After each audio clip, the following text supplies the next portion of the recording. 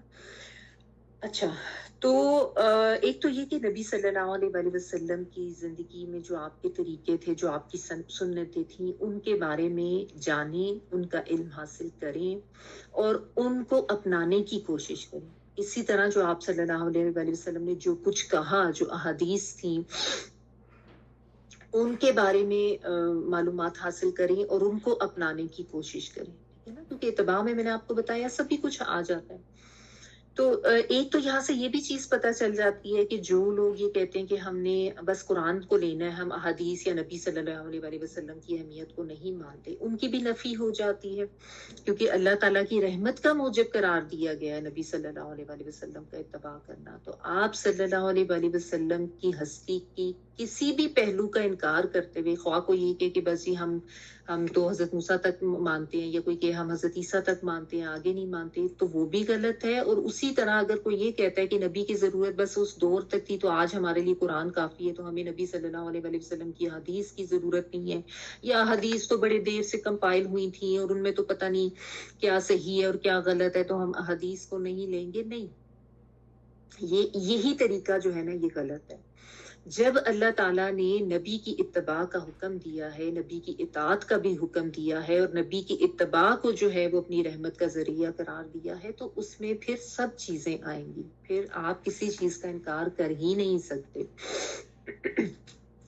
تو جو لوگ یہ کہتے ہیں کہ جی ہم نے حدیث کو نہیں ماننا ہے کہ وہ تو نبی صلی اللہ علیہ وسلم کا قول تھا, تو جو یہ قرآن پاک جو اللہ تعالیٰ کا کلام ہے، یہ بھی تو نازل تو نبی صلی اللہ علیہ وسلم کے قلب مبارک پر ہوا تھا، اور اس کے بعد آپ کی زبان سے ادا ہوا تھا، اور پھر جو ہے یہ اس طریقے سے کمپائل ہوا اور لوگوں کو پتہ بھی چلا کہ یہ قرآن ہے۔ تو آپ صلی اللہ علیہ وسلم کی زبان یا آپ صلی اللہ علیہ وسلم کے الفاظ مبارک یا حدیث وغیرہ کا انکار کیسے کر سکتے ہیں لوگ؟ ٹھیک ہے نا؟ مہارت اللہ تعالیٰ سب کو ہدایت دے۔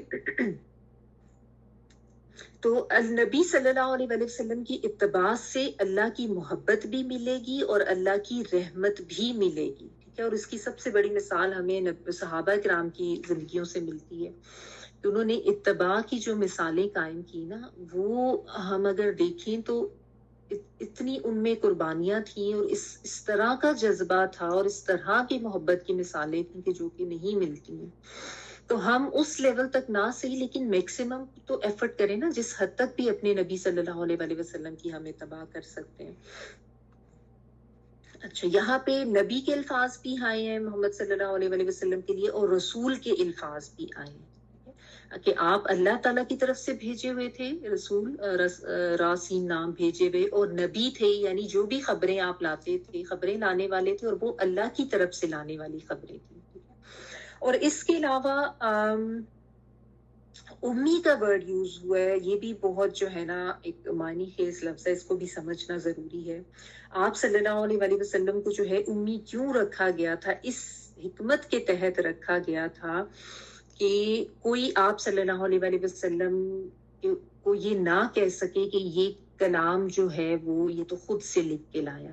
کہتے تو وہ تھے کہ اس نے خود ہی سے لکھ لیا، لیکن کنفیوز بھی اسی وجہ سے رہتے تھے کہ ان کو بڑی اچھی طرح سے پتا تھا کہ یہ شخص امی ہے، اس نے کوئی باقاعدہ تعلیم کہیں سے حاصل نہیں کی، اور ان لوگوں میں بھی یہ تھا کہ ان میں سے جو پڑھے لکھے تھے، جو عالم فاضل، جو لکھنا پڑھنا جانتے تھے، وہ خود کو بڑا اوپر سمجھتے تھے، اور باقی لوگ جو ہیں ان کو اپنے سے کم تر سمجھتے تھے جن کو لکھنا پڑھنا نہیں آتا تھا۔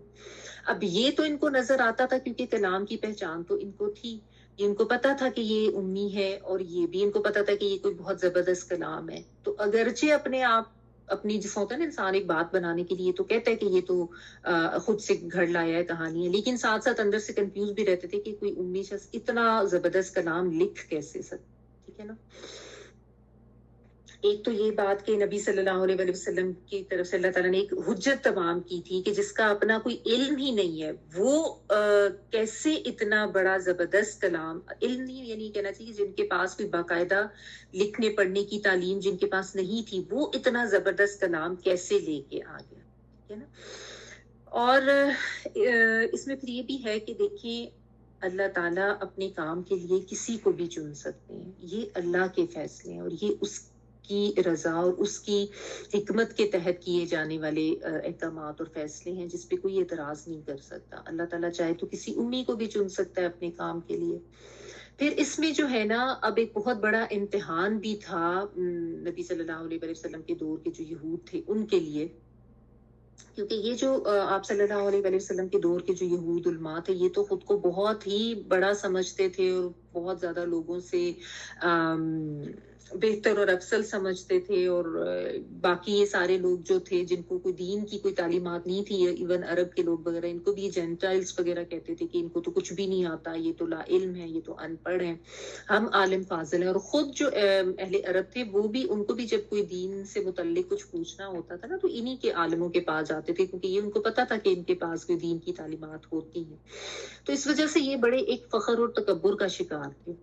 اب ان کے لیے نا یہ بھی ایک بہت بڑا امتحان ہی آپ کہہ لیں کہ بن گیا تھا، کیونکہ سب کو یہ امی کہتے تھے نا جو عرب کے لوگ تھے، اور ان کو یہ ان پڑھ اور جاہل سمجھتے تھے، اپنے سے کم تر سمجھتے تھے، اور اب انہی کے لیے یہ امتحان ہو گیا کہ انہی امیوں میں سے ایک امی کو اللہ تعالیٰ نے جو ہے وہ نبی بنا دیا، اس کے اوپر اپنا کلام دے دیا وحی کے ذریعے، اور اب ان کو کہا گیا کہ تم نے اسی امی کو نبی بھی ماننا ہے۔ اب ان کا جو غرور اور ان کا جو تکبر اور فخر تھا وہ ان کو کسی امی کی پیشوائی قبول کرنے کی اجازت ہی نہیں دیتا تھا۔ مطلب نبی ماننا تو دور کی بات، وہ تو امیوں کے لیے کوئی جو بالعموم جو حقوق ہوتے ہیں نا، یعنی عام لوگوں کے حقوق، وہ تک ماننے کو تیار نہیں تھی. یہ تو اتنا کمتر سمجھتے, اور آج بھی ان لوگوں میں یہی ہے کہ یہ باقی لوگوں کو جو ہے وہ انسان نہیں سمجھتے. یہ تو اپنے آپ کو اتنا چوزن اور اتنا برتر سمجھتے ہیں ساروں سے, باقیوں کو تو سمجھتے ہیں کہ یہ تو سب ایسے کیڑے مکوڑے ہیں, تو کوئی ان کی حیثیت نہیں ہے. ان کی سرشت ہمیشہ سے رہی ہے. بہرحال ان کے لیے بہت بڑی یہ اب آزمائش بنی کہ انہی امیوں میں سے نبی آ گیا, اور اسی نبی کو لیڈر ماننا, اسی کی بات ماننا ان کے اوپر لازم و ملزوم قرار دے دیا گیا, اور اس کو رحمت کا ذریعہ بنا دیا گیا. اور پھر اللہ تعالیٰ یہاں پہ یہ بھی بیان کر رہے ہیں کہ یہ وہ نبی ہے جس کے بارے میں تمہارے پاس تورات میں اور انجیل میں بہت سی چیزیں لکھی ہوئی موجود ہیں. یہ جو ہے نا, یجدونہ مکتوبا عندہم فی التوراۃ والانجیل, تو ان کی تورات میں اور ان کی انجیل میں نبی صلی اللہ علیہ وآلہ وسلم کے بارے میں بہت واضح نشانیاں لکھی ہوئی تھی. یہاں تک بھی لکھا ہوا تھا کہ وہ عرب میں اس طرح جیسے مکہ کے علاقے میں پیدا ہوگا, اور یہ بھی لکھا ہوا تھا کہ وہ اور اس کے ساتھی جو ہیں وہ پھر مدینہ کی طرف وہ ہجرت کریں گے اس علاقے کی طرف. اور مزید اور بھی نشانیاں تھی بہت زیادہ ان کی نبوت کی, اور جو جس طریقے سے جو بھی ان کے معاملات ہوں گے. تو یہ اس طرح سے ان نشانیوں کی وجہ سے جو کہ ان کو آلریڈی بتائی ہوئی تھی, یہ بہت اچھی طرح سے نبی صلی اللہ علیہ وآلہ وسلم کو پہچان گئے تھے. اسی لیے جو قرآن کا بیان ان کے لیے آتا ہے نا, یعرفونہ کما یعرفون ابناءہم, یہ تو ایسے پہچانتے ہیں اس کو جیسے اپنے بیٹے کو کوئی پہچانتا ہے. بیٹے کو پہچاننے میں کوئی غلطی نہیں کر سکتا, چاہے 10 لڑکے بیٹھے ان میں سے انسان پہچان لیتا ہے. تو ان کو بہت واضح نشانیاں جو ہے وہ پتا تھی, لیکن صرف ان کی وہ جو انا تھی نا, اور ان کا وہ جو حسد تھا کہ یہ ایک امی, اور ان کا وہ جو فخر تھا, تکبر تھا کہ امی کو ہم کیسے, اور وہ بھی بنی اسماعیل میں سے, انبیاء تو ہمیشہ بنی اسرائیل میں سے آئے ہیں, تو ہم اس کی جو اس کو نبی نہیں مانیں گے. بس یہ اس وجہ سے جو ہے وہ اڑے رہتے. تو اللہ تعالیٰ نے بتا دیا کہ یہ اپنے پاس لکھا ہوا پاتے ہیں اس کی نشانیوں کو, تورات میں بھی اور انجیل میں بھی اتنی واضح نشانی ہے. اور پھر وہ نبی کون ہے, یأمرہم بالمعروف وینہاہم عن المنکر, کہ وہ معروف کا حکم دیتا ہے اور منکر سے روکتا ہے. معروف جیسے میں نے آپ کو بتایا کہ عرف سے ہے, جو کہ لوگوں کو معلوم ہو, جو جانی پہچانی چیز ہو. لیکن اس میں ایک دین اسلام کے حوالے سے جب کوئی چیز معروف ہوگی تو اس میں ایک شرط یہ آ جاتی ہے کہ جس کو شریعت نے جو ہے وہ جائز قرار دیا ہو.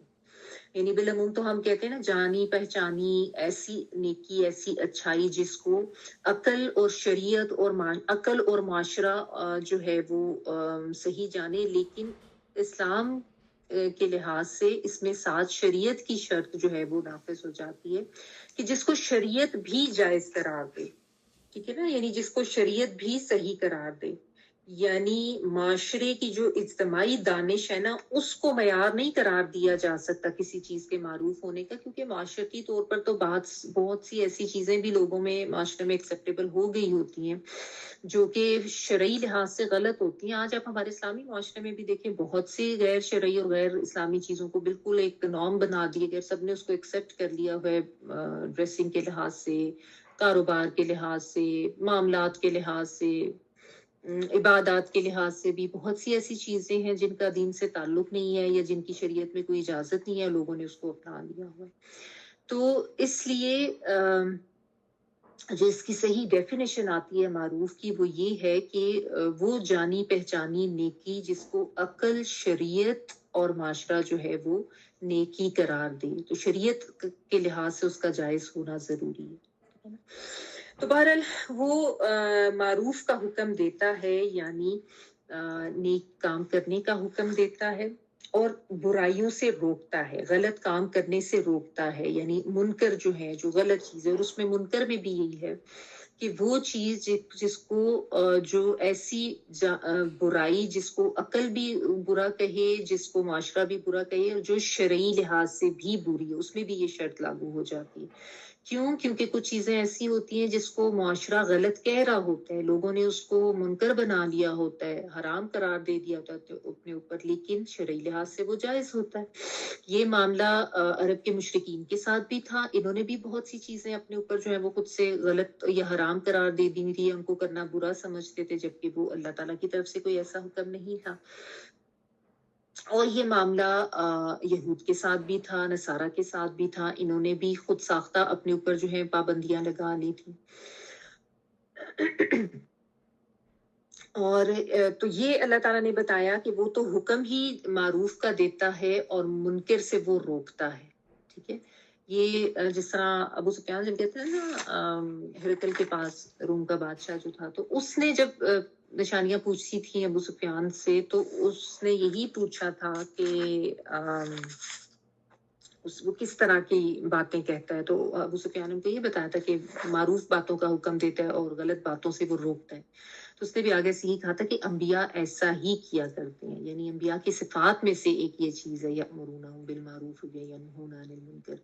تو یہ بھی نبی صلی اللہ علیہ وسلم کے بارے میں اللہ تعالیٰ نے بتا دیا کہ وہ یہ ان کی صفات میں سے ایک یہ بھی ہے. اور اس کا ایک مطلب یہ بھی ہے کہ جو نبی صلی اللہ علیہ وسلم نے حکم دے دیا وہی ہے, وہی معروف ہے, اور یعنی جس کو آپ صلی اللہ علیہ وسلم نے معروف بتا دیا ہے نا, اور یہ وہی دستور ہوگا, وہی آئین ہوگا, وہی قانون ہوگا. اور جس چیز کو آپ صلی اللہ علیہ وسلم نے منکر قرار دے دیا وہ آئین اور دستور اور شریعت کے تحت وہ منکر ہی ہے, کیونکہ آپ صلی اللہ علیہ وسلم جو بھی بات کہتے تھے اللہ تعالیٰ کی طرف سے کہتے تھے. ٹھیک ہے. یعنی مقنن اعلیٰ جو ہے وہ تو اللہ تعالیٰ کی ذات ہے, قانون بنانے والی ذات, اور اللہ تعالیٰ نے اپنے احکامات اور اپنے قوانین آگے بھیجنے کے لیے آپ صلی اللہ علیہ وسلم کو منتخب کیا. تو جس کو آپ نے معروف کہہ دیا وہ معروف ہے, جس کو آپ نے منکر کہہ دیا وہی منکر ہے. نہ تو اس میں کسی تبدیلی کی گنجائش ہے, نہ اس میں کسی اضافہ کرنے کی گنجائش ہے, نہ اس میں اپنی عقل کے گھوڑے دوڑا کر خود سے اس میں کوئی تبدیلیاں کرنے کی گنجائش ہے. یہ بس وہی قانون ہے جو آپ صلی اللہ علیہ وسلم نے بتا دیا. ٹھیک ہے. اچھا, اور وہ کیا کرتے ہیں, وَيُحِلُّ لَهُمُ الطَّيِّبَاتِ وَيُحَرِّمُ عَلَيْهِمُ الْخَبَائِثَ, یعنی وہ طیبات کو حرام قرار دیتے ہیں اور وہ جو خبیث چیزیں ہیں ان کو حرام قرار دیتے ہیں. ٹھیک ہے نا. یہ بھی اس لیے کیونکہ آپ کو پتہ ہے کہ مشرکین نے بھی اور یہود و نصارہ نے بھی سب کے یہ معاملات تھے کہ اپنے اوپر بہت سی چیزوں کو انہوں نے جو کہ طیبات بھی تھیں ان کو حرام قرار کر دیا ہوا تھا. ٹھیک ہے, حرام کر دیا ہوا تھا. اور کچھ جو غلط چیزیں تھیں ان کو اپنی مرضی سے انہوں نے اپنے اوپر حلال بھی کر دیا ہوا تھا نا.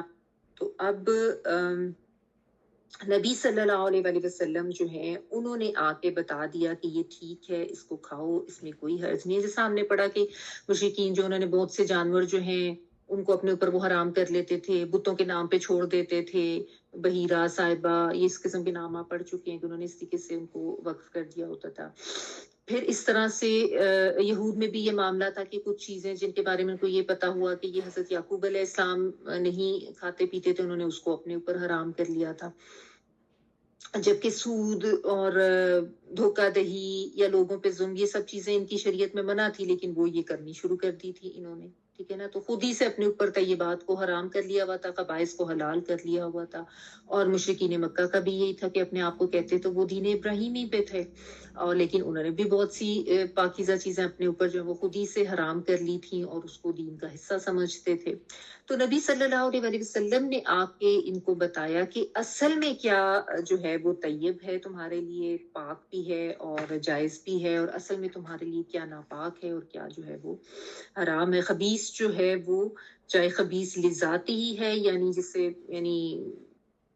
جیسے کوئی مردار ہے, خون ہے, گلا سڑا ہے, تو وہ خبیث کی کیٹیگری میں آ جائے گا. یا وہ خبیث لکسبی ہی ہے, یعنی حرام مال ہو گیا, سود ہو گیا, شراب کی آمدن ہوگی, یعنی کمائی کے لحاظ سے جو ناپاک یا حرام وہ سب چیزیں اس میں آ جاتی ہیں. تو یعنی آپ صلی اللہ علیہ وسلم نے آ کے طیبات کو حلال اور جو خبائث ہیں ان کو ناپاک اور حرام قرار دیا, یعنی جو ایک قانون تھا وہ آپ صلی اللہ علیہ وسلم نے بتا دیا. اب جس کو آپ صلی اللہ علیہ وسلم نے حلال بتا دیا وہ حلال ہے, جس کو آپ نے حرام قرار دے دیا وہ حرام ہے, اس کو چھوڑنا ہے. ما آتاہم الرسول فخذوہ وما نہاکم عنہ فانتہوا, یہ بھی اللہ تعالیٰ نے بتا دیا. ٹھیک ہے نا, کہ جو چیز تم کو رسول دیں وہ پکڑ لو, جس سے روکیں اس سے رک جاؤ. یہی قانون ہے, یہی آئین ہے, یہی دستور ہے.